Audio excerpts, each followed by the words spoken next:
Hello साथियों, आपके अपने यूट्यूब चैनल एजुकेशन अड्डा में आपका स्वागत है। आज हम पढ़ने जा रहे हैं बौद्ध तथा जैन संगतियाँ। प्राचीन काल की बौद्ध तथा जैन संगतियाँ। प्राचीन काल में बौद्ध तथा जैन संगतियों का करने का कारण एकमात्र उद्देश्य है उसमें कुछ नए नियमों को जोड़ना तथा अपवादों को हटाने के लिए बौद्ध संगतियाँ आयोजित की जाती थी। तो आज हम पढ़ेंगे बौद्ध तथा जैन संगतियों के बारे में। उससे पहले अभी तक आपने इस चैनल को सब्सक्राइब नहीं किया है तो सब्सक्राइब कर ले तथा बेल आइकन दबा दे, जिससे मेरा प्रत्येक वीडियो आप तक आसानी से पहुंच सके। तो आइए हम पढ़ते हैं बौद्ध तथा जैन संगतियाँ। देखो, प्राचीन काल में बौद्ध संगतियाँ थी 4 तथा जैन संगतियाँ थी 2। कितनी थी? बौद्ध संगतियाँ थी 4 और जैन संगतियाँ थी 2। कब? प्राचीन काल में।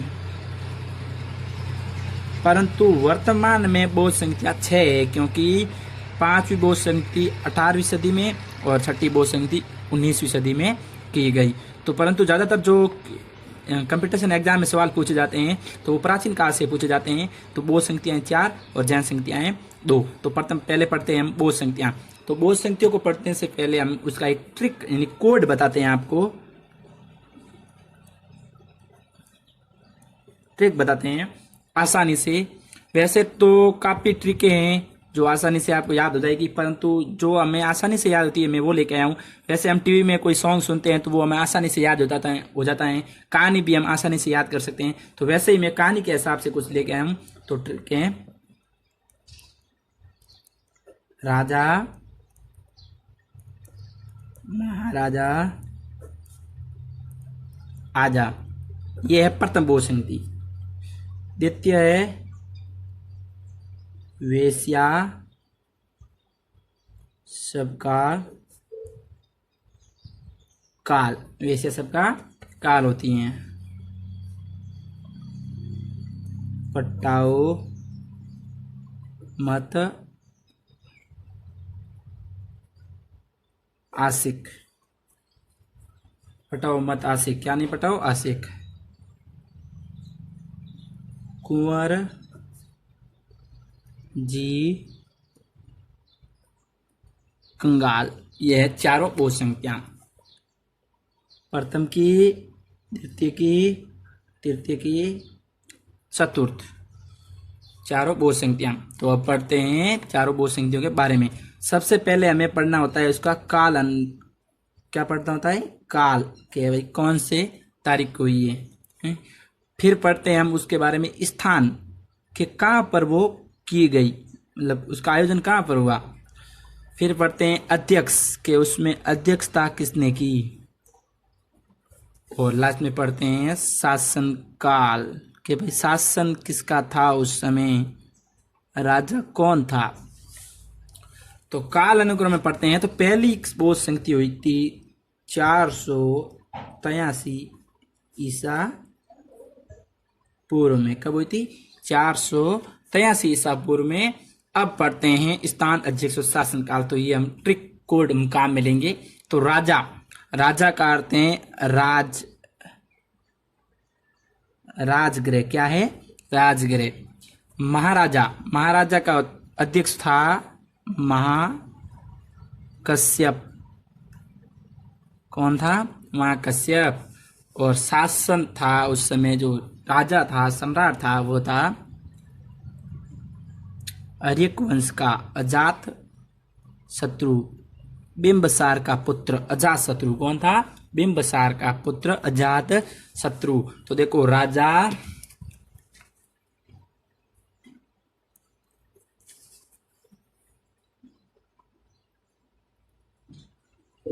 महाराजा और आजा हुआ। राजा यानी राजगृह, महाराजा यानी महाकश्यप, आजा यानी अजात शत्रु। अब पढ़ते हैं द्वितीय बौद्ध संगति। तो द्वितीय बौद्ध संगति इसके फिक्स 100 वर्ष पश्चात 383 ईसा पूर्व में आयोजित की गई। कहाँ पर? क्या है? वेश्या। तो स्थान कौन सा होगा? वैशाली।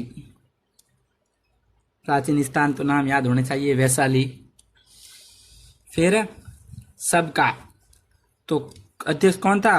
सबा कामी। कौन था? सबा कामी। काल, काल यानी काला शौक। कौन? काला शौक।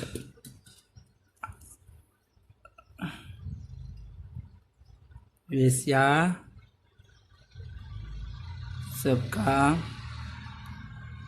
काल। देख लो, राजायन राजगृह, महाराजायन महाकश्यप, आजायन अजातशत्रु, वेश्यायन वैशाली, सबकायन सबकामी, काल यानी काला शौक। दो तो हो गई। अब पढ़ते हैं तीसरी। तो तीसरी है, तीसरी बोध संहिता के काल के लिए काफी विभिन्नताएं। काफी कोई लोग 255 ईसा पूर्व बताते हैं, तो कोई 250 ईसा पूर्व बताते हैं, परंतु काफी किताबों और पुस्तकों को मैंने देखा है और मेरा एक्सपीरियंस मैंने पढ़ा है, तो वो 251 है। क्या है? 251 ईसा पूर्व। आप किसी भी किताब में देख सकते हैं, काफी जगह आपको 251 मिलेगा, तो हमें वही पढ़ना है, 251। फिर हमने क्या पढ़ना है? सूत्र था, एक मिनट, हमें सूत्र को ध्यान रखना है। तीसरा क्या है? पटाओ मत आशिक। पटाओ का मतलब पाटलिपुत्र,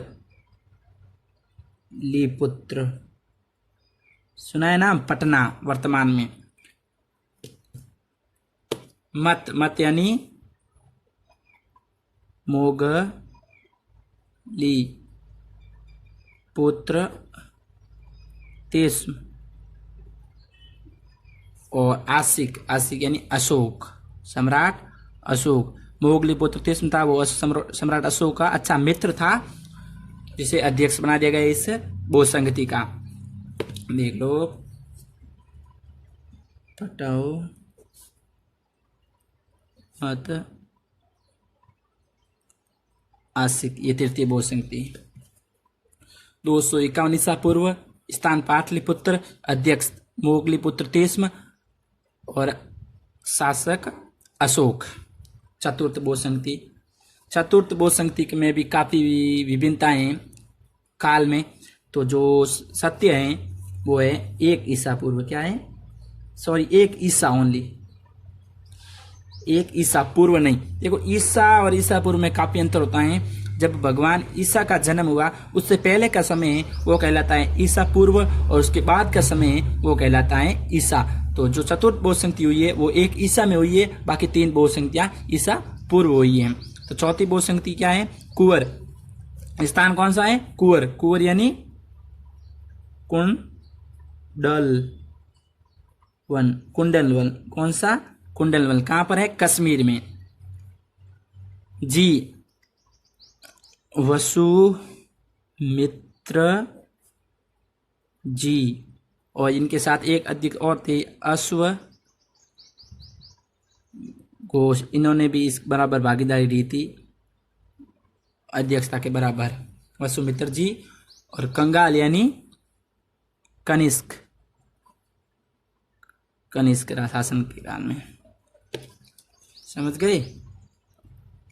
ये थी 4 बोध संगतियां, कुंवर जी, कंगाल। तो ये इनका 4 का कालानुक्रम, स्थान, अध्यक्ष और शासक।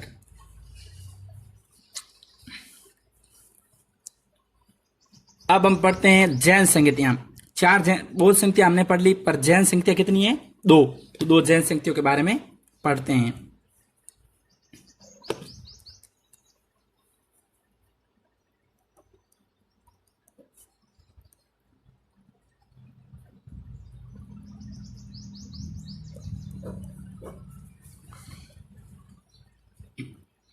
जैन संगतियों के बारे में कोड कितनी संगतियां? तो 2 थी।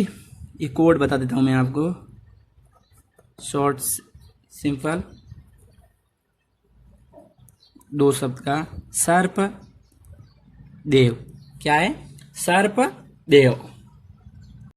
तो जैन संगतियों की जो ट्रिक है वो है सर्प देव। तो इसका भी पहले पढ़ेंगे काल,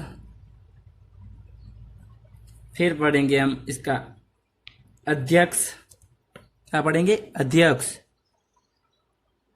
इसका हमने पढ़ा था स्थान पर, यहां पढ़ेंगे अध्यक्ष, फिर पढ़ेंगे हम स्थान। क्या पढ़ेंगे? स्थान। और फिर पढ़ेंगे हम शासन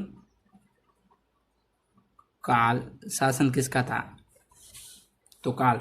प्रथम जैन संगति का काल था 322 ईसा पूर्व से 298 ईसा पूर्व। काफी लंबी चली थी ये। अध्यक्ष, अब देखो सर्प देव, अध्यक्ष पढ़ेंगे स का अर्थ क्या होता है? स यानी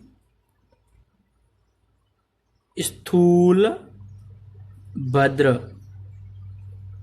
स आया ना यहां पे स्थूल भद्र में स। स्थान प, र हटा दो, प यानी पाटली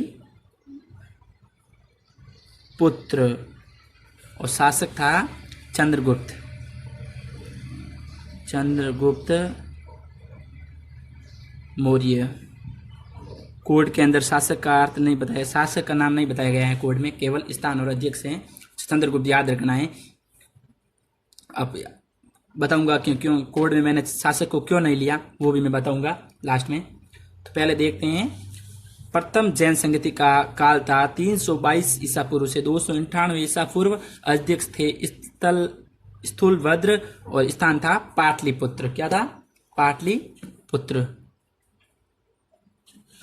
दूसरी जैन संगति 512 ईस्वी में हुई थी। कब हुई थी? 512 ईस्वी में। अब क्या है? देव। तो इसके अध्यक्ष कौन थे? वो थे देवार्धी। कौन थे? देवार्धी, जिसको उपाधि थी उसमें कहा जाता था समासरवण।